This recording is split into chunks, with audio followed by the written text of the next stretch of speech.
नमस्कार, मैं हूँ सुकृति रॉय चैटर्जी और बोल स्काई में आप सभी का स्वागत है। भगवान विष्णु की पूजा अनेक रूपों में की जाती है। मनुष्य को अपने अलग अलग उद्देश्यों की पूर्ति के लिए श्री हरि के अलग अलग रूपों का पूजन करना चाहिए। चैत्र माह के कृष्ण पक्ष की दशमी तिथि को भी ऐसा ही व्रत आता है जो आपके बिगड़े ग्रहों की दशा सुधार कर आपके सुख समृद्धि सौभाग्य और धन संपत्ति की पूर्ति करवाता है। इस व्रत को दशा माता व्रत कहते हैं, जो इस साल 6 अप्रैल 2021 को मनाई जा रही है। ऐसे में आइए जानते हैं दशा माता पूजन की कथा। पौराणिक कथाओं की माने तो एक समय राजा नल और रानी दमयंती सुखपूर्वक राज्य करते थे। उनके 2 पुत्र थे।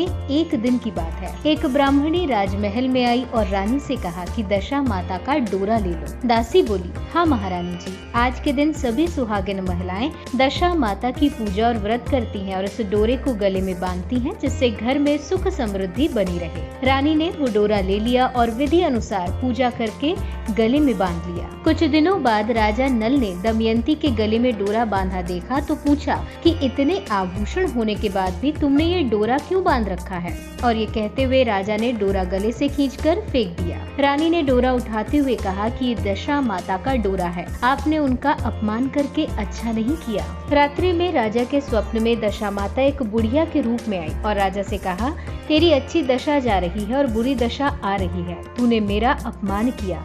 जैसे जैसे दिन बढ़ते गए धीरे धीरे राजा के ठाट बाट धन धान्य सुख समृद्धि नष्ट हो गई। दशा इतनी बुरी हो गई कि राजा को अपना राज्य छोड़कर दूसरे राज्य में भेष बदलकर काम मांगने जाना पड़ा। रास्ते में राजा को एक भील राजा का महल दिखाई दिया। वहाँ राजा ने अपने दोनों बच्चों को अमानत के तौर पर सुरक्षित छोड़ दिया और राजा रानी आगे बढ़ गए। राजा के मित्र का गाँव आया। वो मित्र के यहाँ गए तो उनका खूब आदर सत्कार हुआ। मित्र ने अपने शयन कक्ष में उन्हें सुलाया। उसी कमरे में मोर की आकृति की खूंटी पर मित्र की पत्नी का हीरो जड़ा कीमती हार टंगा था। मध्य रात्रि में रानी की नींद खुली तो देखा क्या, वो बेजान खूंटी हीरे को निगल रही है। ये देख रानी ने तुरंत राजा को जगाकर दिखाया। दोनों ने विचार किया कि सुबह मित्र को क्या जवाब देंगे, अतः इसी वक्त यहाँ से चले जाना चाहिए। रानी राजा रात में ही वहाँ से चले गए। सुबह मित्र की पत्नी को हार नहीं मिला तो उन्होंने राजा पर चोरी का आरोप लगाया। इस तरह राजा नल और रानी दमयंती के जीवन में अनेक कष्ट आते रहे। एक दिन वन से गुजरते वक्त राजा नल को वही स्वप्न वाली बुढ़िया दिखाई दी तो उसके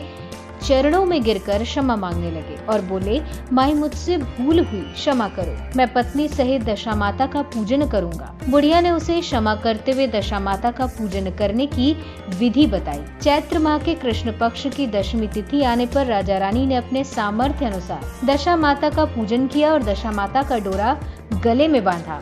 इससे उनकी दशा सुधरी और राजा को पुनः अपना राज्य वापस मिला। उम्मीद करती हूँ कि आपको ये वीडियो पसंद आया होगा। वीडियो को लाइक और शेयर करें, साथ ही चैनल को सब्सक्राइब करना ना भूलें।